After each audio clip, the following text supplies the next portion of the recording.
જે આશરે 30 વર્ષના છે અને બિહારથી બંને 4 તારીખે સાથે અહીંયા ધોળકા આવવા માટે નીકળ્યા હતા અને સવારે 7 જૂનના સવારે ત્યાં ઓડીમાં હતા ત્યારે સામાન્ય ઝઘડો થયેલો હતો અને એમાં બોલાચાલી થતા જે આરોપી છે એમને વિક્ટીમને ધક્કો મારેલો હતો અને ધક્કો વાગતા જ એમને જે તીક્ષ્ણ હથિયાર વડે જે છરી પડી હતી એમનાથી ગળે હુમલો કરીને વિક્ટીમની મરણ નિપજાવેલી હતી.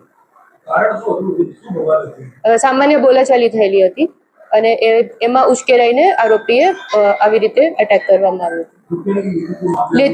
રૂપિયાની લેતી દેતીનો મામલો હતો. પરિવારને જાણ કરવામાં આવી છે, પરિવારે શું કીધું છે અને કઈ રીતે આને કબૂલાત કરી કે આને હત્યા કરી છે? વેરિયસ ટીમ્સ બનાવવામાં આવી હતી ધોળકા ટાઉન દ્વારા. અરાઉન્ડ 6 ટીમ્સ બનાવવામાં આવી હતી.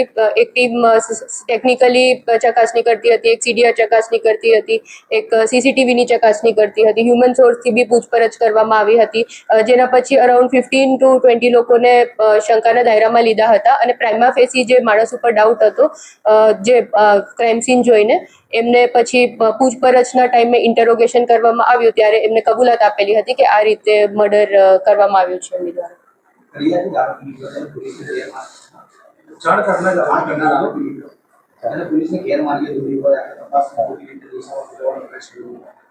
જે જાણ કરનાર હતા એમને જ એ જ આરોપી નીકળ્યા છે. हम दिखाएंगे सच्चाई की खबर चैनल को लाइक कीजिए, सब्सक्राइब कीजिए और हमारे साथ जुड़े रहिए. हम दिखाएंगे आपको सच्चाई की खबर.